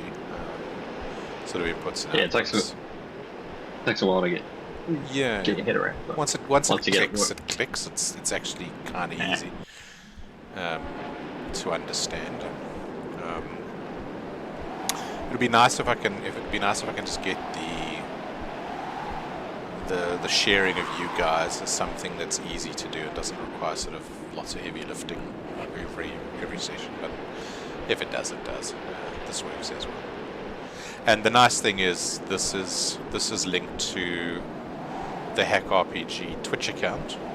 So if at some point we want to do some live streaming, give that a try, it's literally just click one button here and it'll stream this. Oh, nice. So that's pretty Cool. Well, if you need to get yourself on these then. Oh, cool. Is that like Switch? Stream Deck. Oh, that's Stream Deck. Oh, nice. Stream Deck. Oh, cool. Oh, but you know, Yeah, just so you guys are aware, program all your buttons. Ah, yeah. That's your domain is under threat. Your top level domain. cool. Oh, there's so much money in the .io. No, it's under threat because it's no longer going to potentially no longer going to exist. Yeah, I know. That's okay. I'll change it to .ai. AI super like. I don't know. We'll see. Well, you're immediately going to get some AI bros to join. I'm still thinking of the. I mean, I've like done a lot of my publishing under this brand. But we'll see. We'll see if it sticks around. Yeah, but as I said, the IO thing is because the IO domains from the Indian Ocean, which is being given back to the people. So from what I heard on the news recently, the IO is because of the country or the region, colonialism, and the British kicked people out to give the Americans a base. Yeah. And the British were just collecting the money for the IO domain. Now the actual people want the domain, but they don't exist, so we'll see. Well, look, as I said, I think there's a lot of money invested in .io accounts and sites. Yeah, it's a good TLD. It's awesome. It's awesome. All right, so everyone ready to jump back in?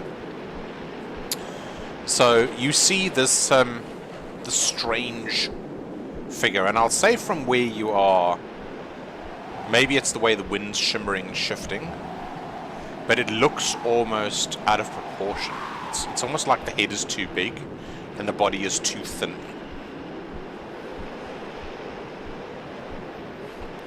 I wanted to get when I'm closer to it. I'm going to try and strike it with my sword.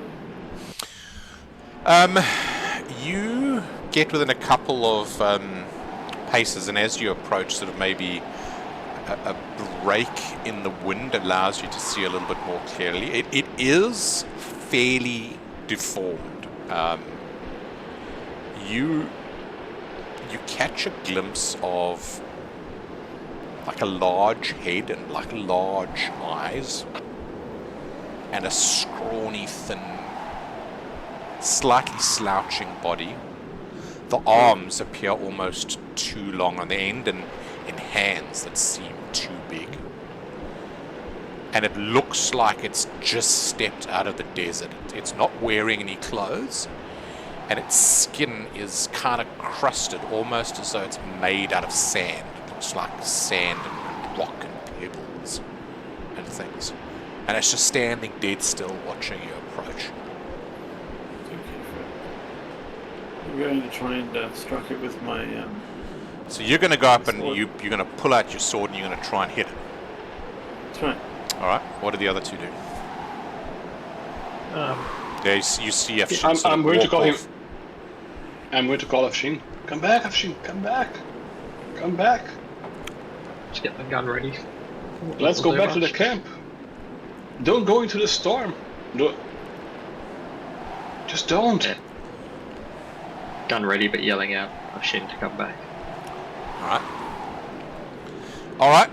So, Afshin, you stride up, and it sees you approach, and there's almost like a little bit of a lull close to where it is, almost as the storm is surrounding it. And it raises its hands, and you see there are almost like obsidian knives that protrude from its fingertips, like sharp, glittery, black claws. And you come in swinging with the sword, perhaps emboldened by the fact that you have this relic. Make an attack roll. The creature. Oh, I'm terrible with this one. The creature is going to try and sidestep. Gotcha. I have to jump back into the campaign because somehow I had. Okay, jump back in. I'm attempting to resolve connection. So while you're doing that, the other two see Afshin whip out his sword. Maybe the sword, glitters in what little sunlight is left in this middle of this howling torrent of sand. But it's clear what he's doing. It's clear he's off alone, and he's just going to attack something that you haven't seen yet. Afshin, when you get in, before you attack, I want you to give me a sanity roll, please. We haven't seen anything. You've seen a figure, and you've seen Afshin sort of head off to strike it, but you're not close enough yet. If I'm reading what you're doing correctly, you haven't approached. You've let your friend go forward alone.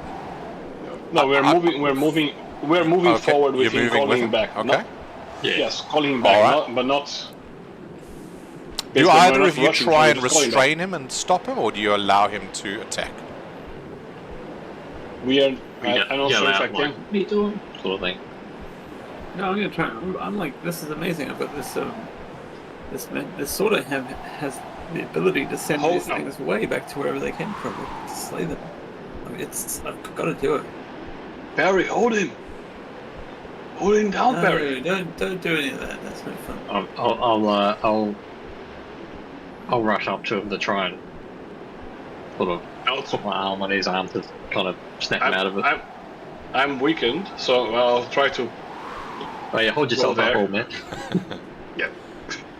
Afshin, I'm not that old. Afshin, you are committed to this course of action. If these guys are trying to hold me back, then maybe I won't do anything. I'm kind of really trying to grab his arm. Like, what are you doing, man? Get a grip. Why is this? I'm just yelling in Arabic at the monster thing, the creature. Is it doing anything still, or is it just standing? It's standing, but the approach has kind of made it come out of whatever it was doing, and it opens its mouth, and there's this like guttural. You can think about rocks kind of being crushed. It's a sound that sounds like this, and it kind of hunches down, and it raises its claws, and it moves forward towards you. Afshin, you're up. I'm gonna swing the sword as hard as I can. Start shopping. All right, this creature is going to try and sidestep the incoming attack. Did everyone, the first thing, give me a sanity roll, please. Everyone has seen this creature.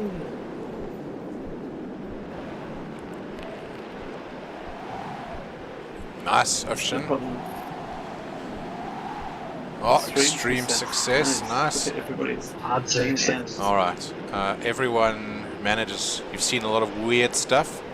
No one takes any sanity damage. This is just yet another crazy thing you've encountered. Alright, Afshin, give me your attack roll. Dear Afshin, you're not very good at sword fighting. Oh, I got a thing for fast talk. Yeah, got a thing next to that. Sword fighting and... Oh, so close. Alright. Nope, missed. You missed. As your blade kind of comes down, the creature just manages to move, maybe with the wind. Maybe a gust knocked you. Your attack misses. It's getting ready. You can see it's getting ready to plunge those knives into your shin. But before it does that, our friend Tom has an action. What would you like to do? I'm gonna blast away. Alright, what are you doing? Single shot? Triple shot? Ah. Get a triple Three. shot. So what's Okay. that? +2. Triple shot, so Okay. all with a penalty. So 1 penalty or 2 penalties? If you're doing 3 shots, it's a penalty on each shot. Okay.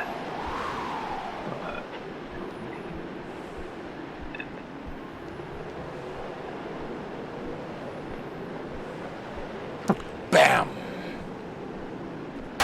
This shot failed. It goes wide.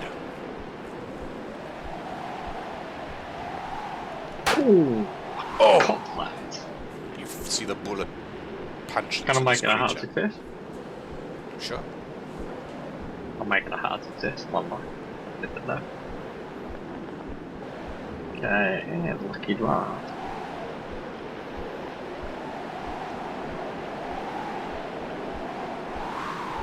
Another one. Regular success. Whoa. One Alright, hard so success, one regular. 2 of the bullets hit true. 1 of them goes wide. Roll 2 times damage. Let's see what we see. 8 and 5. 13. Creature kind of staggers, but is still coming forward. And it comes. And it is on you, Afshin. You fend it away with your sword. And it comes in for 2 You're affected by attacks. the One sword? for each. One for each. Alright.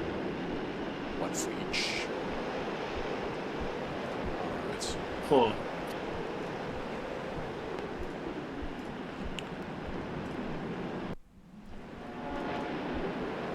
The first one is a success. The second claw is a fail. We can see what your rolls are on the stream. That's alright. 9 points of slashing damage as these knives sink into your flesh and you just feel this cold obsidian slice you open. There's just this, like, I'm just gibbed. And, like, his head's just, like, spinning around. Yeah. Yeah, he's just, like, Afshin's absolutely just blown to pieces. He's got 8 The Afshin, is Afshin still standing? Is he dead? No, he's dead, man. He's dead, Jim. 8? Do you only have 8 hit points? Not anymore. Roll? Yeah. I think What's it's his fine. name? You only need Yeah. one. There's a splash of red on the sand and Afshin kind of crumples R.I.P. to the ground. Wow. What are the rounds? Kirby, you're up. What are you doing? I was hoping to use the mythical mists in front of us and pull Afshin out. He still can. This won't be in one piece. Speak. You pull him out piece by piece. Well, everything is happening at once, so I am assuming I'm casting the spell on the creature, roughly, whatever it is. Now remember, you're in the middle of a Yeah. windstorm. I know. So do you think he's going to dispel the fog? I don't know. What the fuck can I do at this point? I'm going to try to cast it to see if, because I have no idea what the creature is, right? I haven't seen it. I have seen an outline only, right? You've seen it come now towards you. You can see it clearly, and it just unloaded on Afshin. Does it look undead?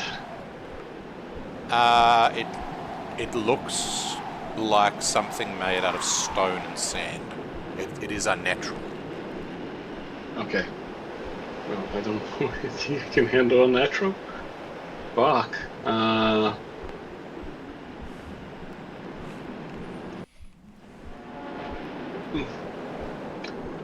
could resurrect Afshin, I guess.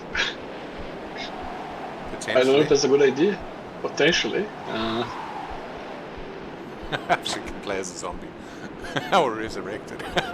Sick, that's great. Definitely on my bucket list. I'm going to try to. Oh, as idiotic as it is, I'm going to try to cast the missing front and see if Perry can pull Afshin, or if you can pull Afshin and get away. Okay.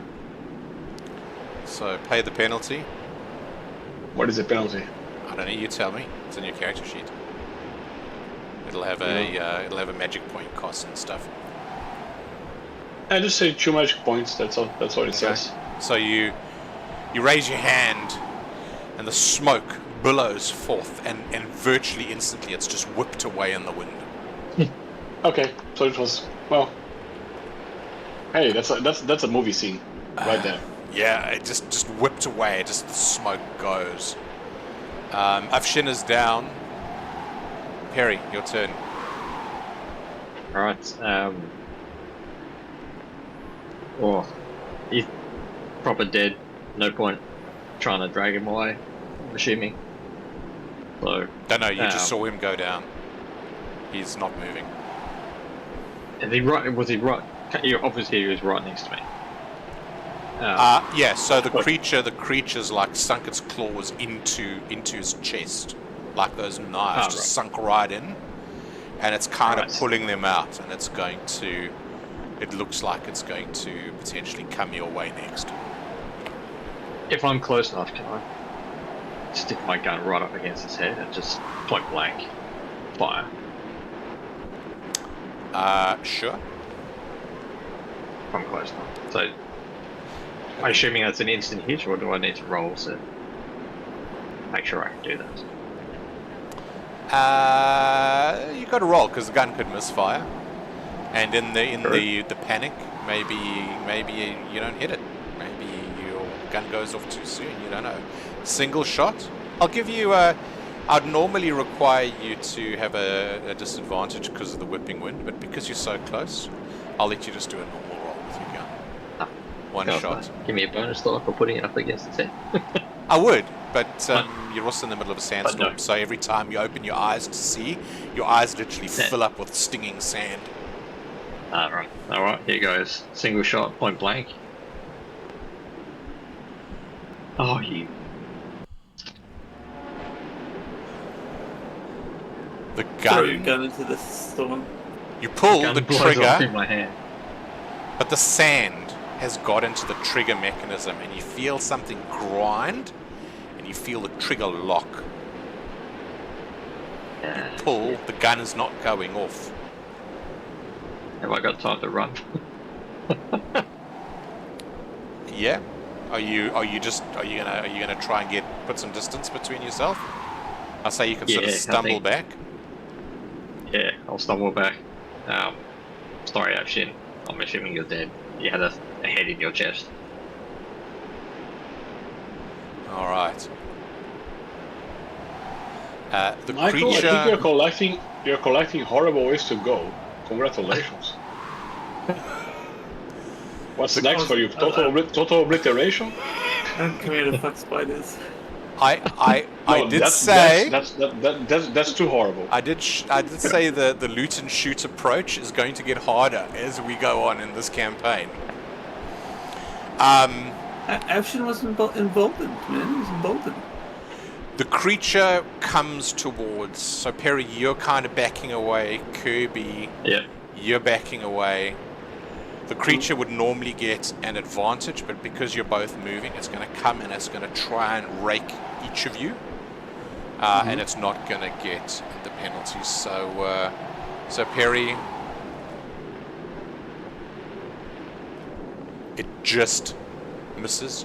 Literally, you manage to like duck to the side as the hand rakes past you, and same with Kirby. Maybe you fell over in the sand. I'm not sure. That's a pretty bad miss. Maybe it was after Perry and kind of just half-heartedly went at you. But it stops and it looks towards you, Perry. And it seems to forget about Kirby. You injured it. I think it's coming after you next. Alright. Kirby, your turn. Poke at Kirby with your stick. It's stone. Stick back. Forget anyone. Does Kirby have a Do something. did Kirby listen to Ruby about maybe carrying a firearm? I learned in UK I was carrying a shotgun, Oh. but not here. Well, these are all learning moments. No. These are all No, learning actually, I moments. have. Actually, no, I lie. I have a 41. Kirby puts aside his early onset dementia and remembers there's a gun in his pocket. Well, I'm going to aim and shoot. What's That's what this I can do. doing in my pocket? Who left that there? That's peculiar.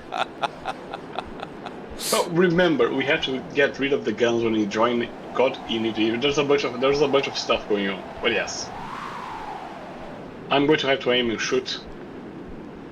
That's all I can do. Can I? I know things are messy. Can I? No, I'm going to shoot. What the fuck can I do? If after Perry is going to go after me One anyway. shot or 3 shots? I'm going to go one shot because my skill is low. So if I try 3 shots, it's going to be too hard. Alright, so just with a straight penalty for the stinging wind. What is the penalty? Is just like makes it hard? What is the? Yeah, so just click the +1p. I've done it, and do your roll.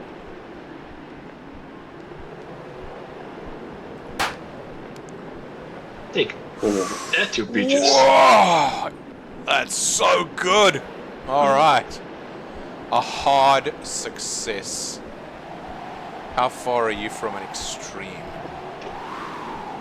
I don't have any luck to spend anyway. I have 4 luck, so Max damage would be great, but give me a roll. I have 4.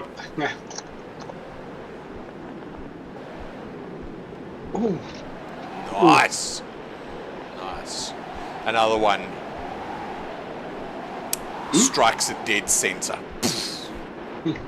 Creature staggers, and then it lunges forward towards Perry. It is now Perry's turn. You see this creature coming at you.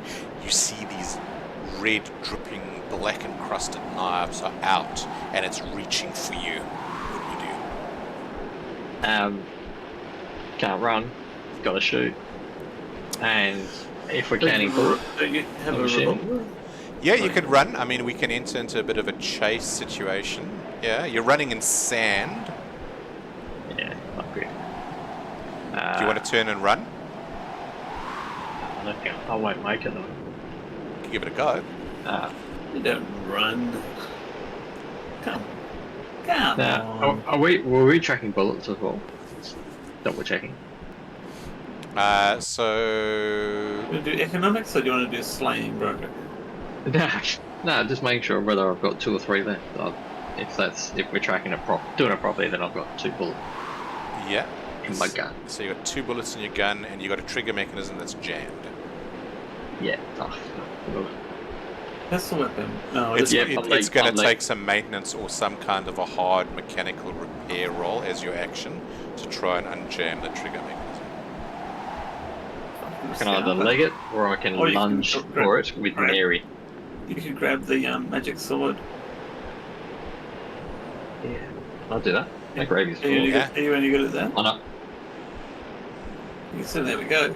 Alright, so you're going to turn, and you're going to try and dodge past it Yep. to get to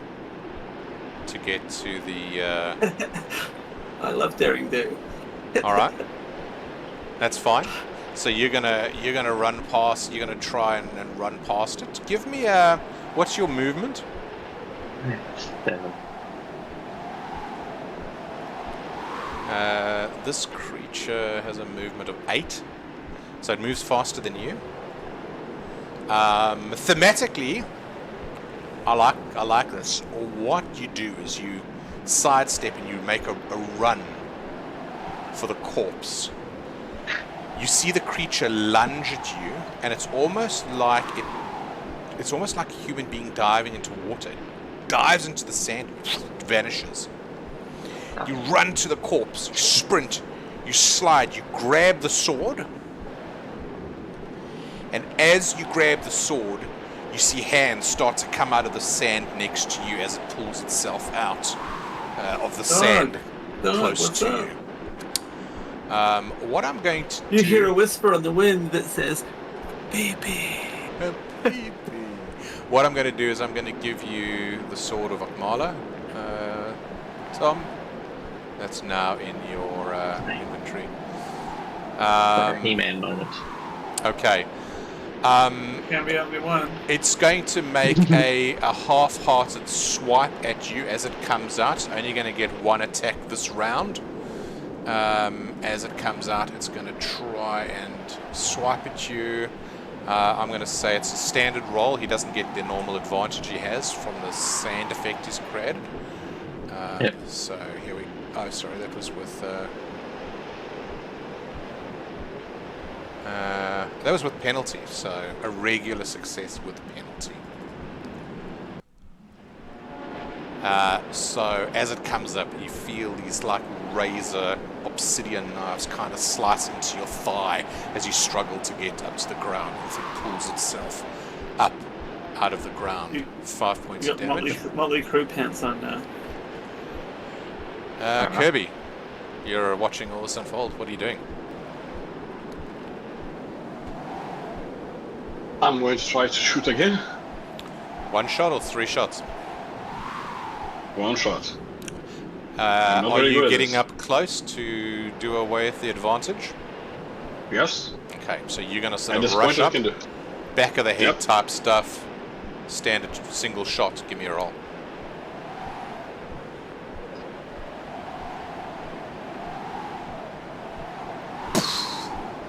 Back Regular of the success. head. Bang. Give me a roll. Not bad, old man. Not bad. That's already 1 1/3 FG. If you're counting total damage. Yeah. The bullet glances off its head. You see it knock chunks of looks like crystal out of its head. But it's still coming. Tom, it's pulling itself out of the ground. It's kind of clawing itself up out of the ground towards you. You have the sword. With the sword. Okay, you're right there. It's hard Into to the top of its head. You don't have a penalty because you're right there. Negates the sandstorm damage. You know exactly what you're hitting. Hit true. Right, so what am I rolling? I can't... We're finding sword. Yeah, it said it's equipped, but there's no stats for it. You probably don't have a skill for that. So you will roll your standard fighting brawl. Oh, you punchback. Is that pushable or luckable? It's a lot of money. That's a lot of money. Can I Oh, push you it? can't push a combat roll. You have to spend luck. Sorry. You have luck to burn? I do. I'm gonna burn it because I don't want to. I don't want to die. Remember, if you die, the luck unspent is just like unused. Alright. So the Just a throb. the That's creature is going to 20. make another attack at you in response. So let's see how it does. He doesn't get to do the damage on it. Fails. Alright, no. So we just have to see whether it's higher. yeah. Okay. So if you luck it, you hit. Yep.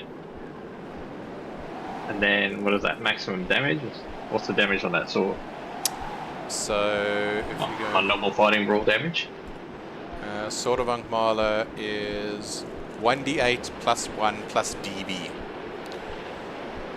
DB is the holy power, the holy light. So your db is, you got to build 1, 1d4. so your db is 1d4. So it's 1d8 plus 1 plus 1d4 damage. That's a nice. Okay, 1d8 7. Nice. plus 1 is 8 plus 1d4. Here's my d4. 10. So literally, as you're falling backwards, you just lash out with the sword, and it goes clean through the neck. The neck kind, you see the head kind of spin, glittering, and literally the sandstorm ends. The sand just goes to the ground. And you're just like sitting there, bleeding in the sand, covered in dust, got grit in your nose, in your eyes, in your ears, in your mouth. You see Afshin is lying, bleeding. If one of you can give me a hard first aid roll, you can save Afshin's life. By literally grabbing the artery and stopping the bleeding.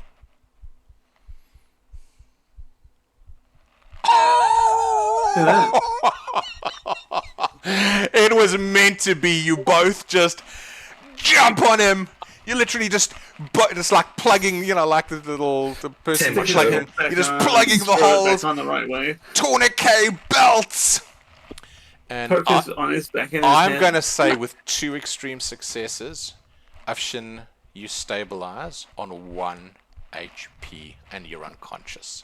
In the That's desert. all you need. I reach out of the other. You literally, as you're leaving, you just feel something grab you and pull you back down into pain and the taste of sand and grit. And we'll leave it there for tonight to see how you make your escape. Very good. I thought we were all going to die. I thought it was bold to go head first. I was like, oh my god, again. 2 extreme successes on first aid. Oh my god, that is incredible. What a cinematic experience. Fantastic. Stitched them back together. Yeah. Couldn't Yeah. make this shit up. I was already studying, seeing what would happen if I resurrect Afshin. Will he loses some sanity, but will he go nuts? Will he rot? That'd be amazing. I just love everyone's reaction after the roll. You couldn't have planned it. I just wanted but 2 extreme successes was enough to pull you back from the brink of. You're pretty messed up. Let's be fair. It's going to take a while to get over this. And you still have to get over a desert, and clearly we were set up by our friends at the camp, so it's going to be even harder to get out. So we'll talk during the week about Michael, about what you want to do, maybe for the next couple of episodes, as Afshin recovers. But he's still around. Oh, we're probably all dead. We've got to find out what happens next. He's clinging Just, to life. Well, I mean, that's part of the problem. You need to get him to sort of medical care pronto, and you're in the middle of the desert, so still. Oh, just pack all these holes with sand. It'll congeal and coagulate. It's like sand scabs everywhere. I love it. Love it. All right. Thanks all. That was fun. Thanks, dude. Cool. All right. Thanks all. We'll pick up next Tuesday. Good session. Yeah. Cool. Have a good night. See you guys. Thanks, guys. Yeah.